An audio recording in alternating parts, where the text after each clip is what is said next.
The Crystal Cave by Mary Stewart. Book 3, The Wolf, 7. Vortigern had changed. My impression that he had grown smaller, less impressive, was not only because I myself, instead of being a child, was now a tall youth. He had grown, as it were, into himself. It did not need the makeshift hall, the court, which was less a court than a gathering of fighting chiefs, and such women as they kept by him, to induce that this was a man on the run, or rather, a man in a corner. But a cornered wolf is more dangerous than a free one, and Vortigern was still a wolf.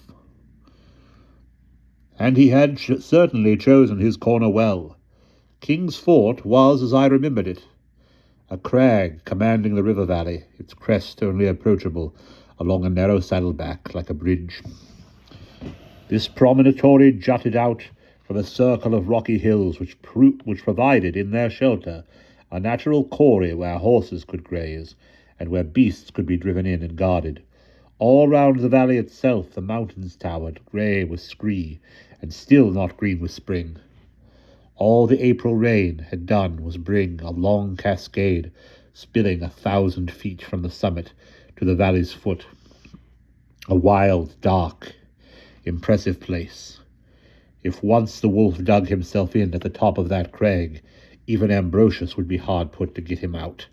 The journey took 6 days. We started at first light, by the road which leads due north out of Maridunum, a worse road than the eastbound way, but quicker, even slowed down as we were by bad weather and the pace set by the women's litters.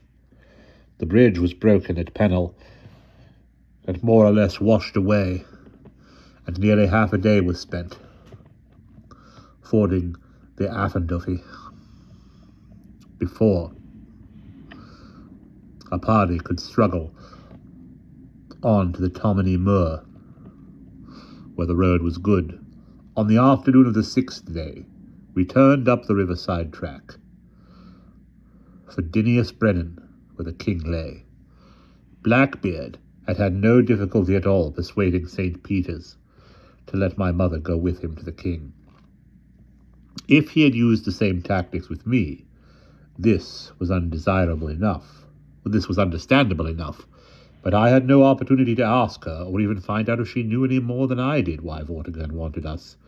A closed litter had been provided for her, and 2 women from the religious house travelled with her.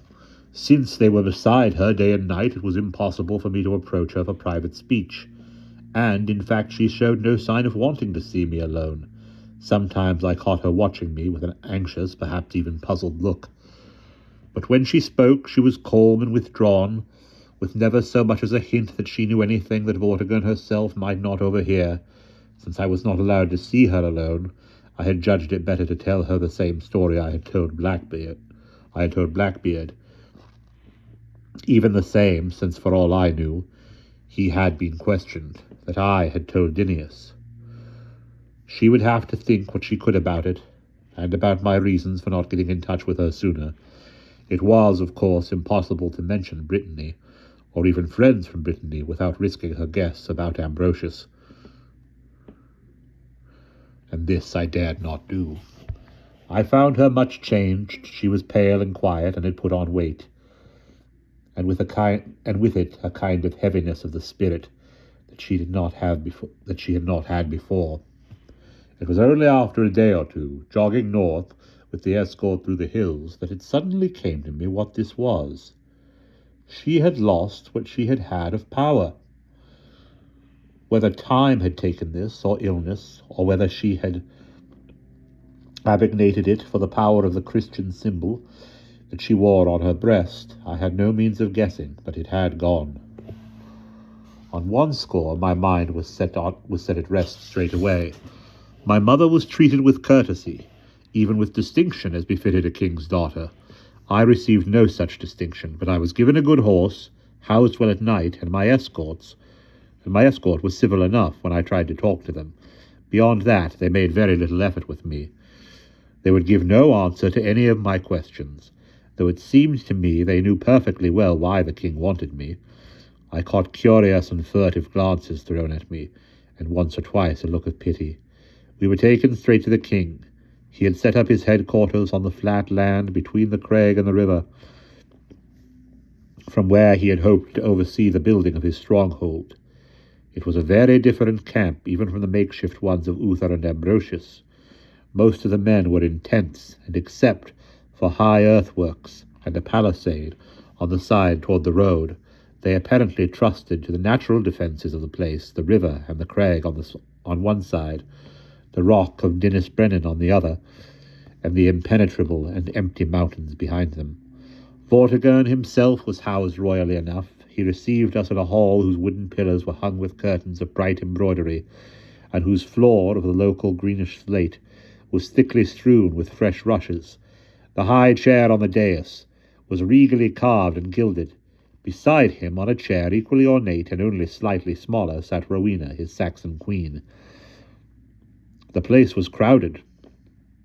A few men in courtier's dress stood near, but most of those present were armed. There was a fair sprinkling of Saxons. Behind Vortigern's chair on the dais stood a group of priests and holy men. As we were brought in, a hush fell. All eyes turned our way. Then the king rose, stepped down from his dais, came to meet my mother smiling and with both hands outstretched. "I bid you welcome, princess," he said, and turned to present her with ceremonial courtesy to the queen. The hiss of whispers that ran round the hall, and glances were exchanged. The hiss of whispers ran round the hall, and glances were exchanged. The king had made it clear by his greeting that he did not hold my mother accountable for Camlech's part in the recent rebellion. He glanced at me briefly, but I thought with keen interest, gave me a nod of greeting, then took my mother's hand on his arm and led her up onto the dais. At the nod of his head, someone hurried to set a chair for her on the step below him. He bade her be seated, and he and the queen took their places once more. Walking forward with my guards at the back, I stood below the dais in front of the king. Vortigern spread his hands on the arms of his chair and sat upright, smiling from my mother to me, with an air of welcome and even satisfaction. The buzz of whispers had died down. There was a hush. People were staring, expectant. But all the king said was, to my mother, "I ask your pardon, madam, for forcing this journey on you at such a time of year. I trust you were made comfortable enough." He followed this up with smooth, trivial courtesies, while the people stared and waited, and my mother bent her head and murmured her polite replies, as upright and unconcerned as he. The two nuns who had accompanied her stood beside her like waiting women. She held one hand at her breast, fingering the little cross which she wore there as a talisman. The other lay among the brown folds on her lap. Even in her plain brown habit she looked royal. Vortigern said, smiling, "And now will you present your son?" "My son's name is Merlin. He left Maridunham 5 years ago after the death of his father, your kinsman. After the death of my father, your kinsman. Since then he has been in Cornwall in a house of religion. I commend him to you." The king turned to me. 5 years! You would be little more than a child then, Merlin. How old are you now?" "I am 17, sir." I met his gaze squarely. "Why have you sent for my mother and myself?" "I had hardly set foot in Maridunham again when your men took me, by force." "For that I am sorry. You must forgive their zeal. They only knew that the matter was urgent, and they took the quickest means to do what I wished." He turned back to my mother. "Do I have to assure you, Lady Ninian, that no harm will come to you? I swear it. I know that you have been in the house of St. Peter now for 5 years, and that your brother's alliance with my sons was no concern of yours." "Nor of my sons, my lord," she said calmly. "Merlin left Maridunham on the night of my father's death, and from that day until now I have heard nothing from him. But one thing is certain, he had no part in the rebellion. Why, he was only a child when he left his home, and indeed now that I know he fled south that night to Cornwall, I can only assume he went from very fear of my brother Camlech, who was no friend to him, I assure you, my lord king. that whatever I myself may have guessed of my brother's intentions towards you, my son knew nothing of them. I am at a loss to know why you should want him here. To my surprise, Vortigern did not even seem interested in my sojourn to Cornwall, nor did he look at me again.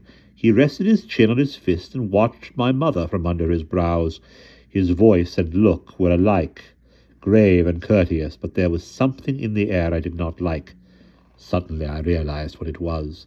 Even while my mother and the king talked, watching one another, the priests behind the king's chair watched me, and when I stole a glance out of the corners of my eyes at the people in the hall, I found that here, too, there were eyes on me. There was a stillness in the room now, and I thought suddenly, now he will come to it. He said quietly, almost reflectively, "You never married?" "No."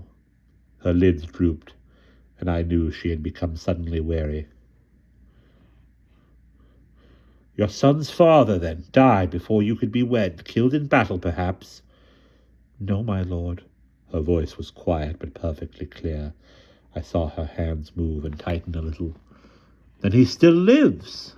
She said nothing, but bowed her head, so that her hood fell forward and hid her face from the other people in the hall. But those on the dais could still see her. I saw the queen staring with curiosity and contempt. She had light blue eyes and big breasts, which bulged milk-white above a tight blue bodice. Her mouth was small, her hands were as white as her breasts, but her fingers thick and ugly like a servant's. They were covered with rings of gold and enamel and copper. The king's brows drew together at my mother's silence, but his voice was still pleasant. "Tell me one thing, Lady Ninian. Did you ever tell your son the name of his father?" "No." The tone of her voice, full and definite, contrasted oddly with the posture of bowed head and veiled face. It was the pose of a woman who is ashamed, and I wondered if she meant to look like this to excuse her silence. I could not see her face myself, but I saw the hand that held the fold of her long skirt. I was sharply reminded of the Ninian who had defied her father and refused Gorlan, king of Lanisal.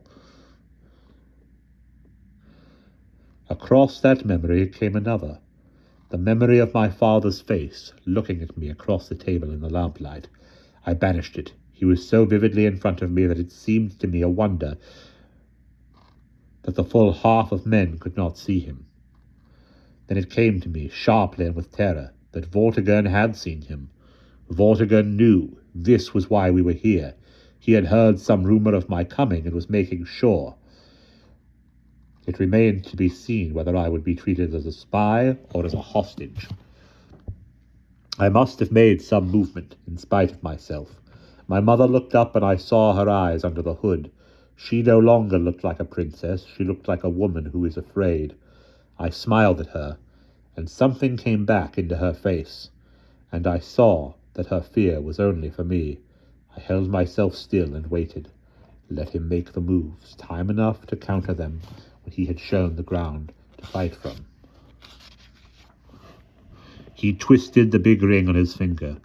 "This is what your son told my messengers, and I have heard it said that no one else in the kingdom ever knew the name of his father.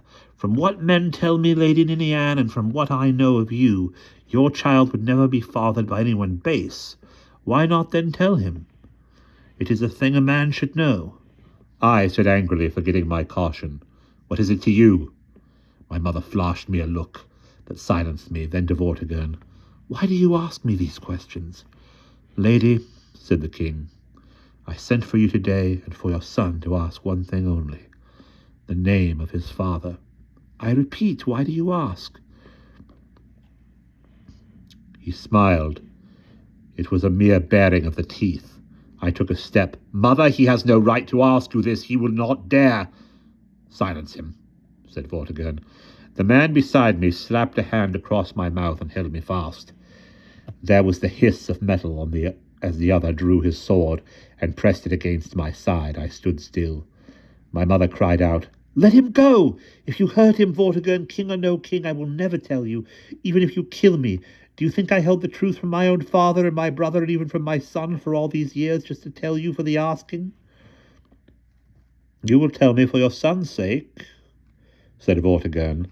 At his nod, the fellow took his hand from my mouth and stood back, but his hand was still on my arm, and I could feel the other sword sharp through my tunic. My mother had thrown back her hood now and was sitting upright in her chair, her hands gripping the arms. Pale and shaken as she was, and dressed in the humble brown robe, she made the queen look like a servant. The silence in the hall was now deathly. Behind the king's chair, the priest stood staring. I held tightly to my thoughts. If these men were priests and magicians, then no thought of Ambrosius, not even his name, must come into my mind. I felt the sweat start on my body, and my thoughts tried to reach my mother and hold her, without forming an image which these men could see. But the power had gone, and there was no help here from the god. I did not even know if I was man enough for what might happen after she told them. I dared not speak again. I was afraid that if they used force against me, she would speak to save me, and once they knew, once they started to question me, something must have reached her, because she turned and looked at me again, moving her shoulders under the rough robe, as if she felt a hand touch her. As her eyes met mine, I knew that this was nothing to do with power. She was trying, as women will, to tell me something with her eyes. It was a message of love and reassurance, but on a human level, and I could not understand it. She turned back to Vortigern.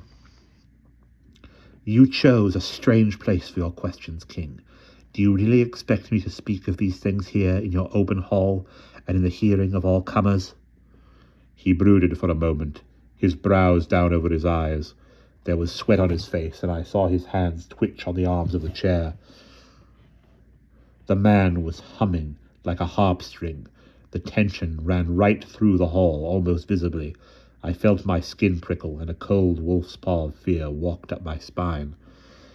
Behind the king, one of the priests leaned forward and whispered. Then the king nodded. The people shall leave us, but the priests and the magicians must remain. Reluctantly, and with a buzz of clatter, the people began to leave the hall. The priests stayed, a dozen or so men in long robes standing behind the chairs of the king and queen. One of them, who had spoken to the king, a tall man who stood stroking his grey beard with a dirty ringed hand, was smiling. From his dress, he was the head of them. I searched his face for signs of power, but though the men were dressed in priest's robes, I could see nothing but death. It was in all their eyes. More than that, I could not see. The wolf's paw of cold touched my bones again. I stood in the soldier's grip without resistance. Loose him, said Vortigern. I have no wish to harm the Lady Ninian's son, but you, Merlin, if you move or speak again before I give you leave, you will be taken from the hall. The sword withdrew from my side, but the man still held it ready. The guard stood back half a pace from me. I neither moved nor spoke. I had never, since I was a child, felt so helpless, so naked of either knowledge or power, so stripped of God.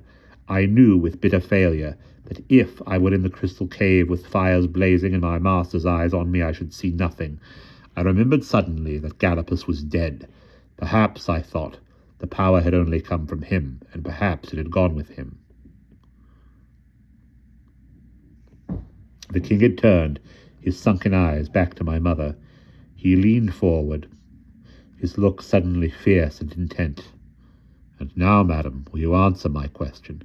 Willingly, she said. Why not? And that is the end of chapter 7.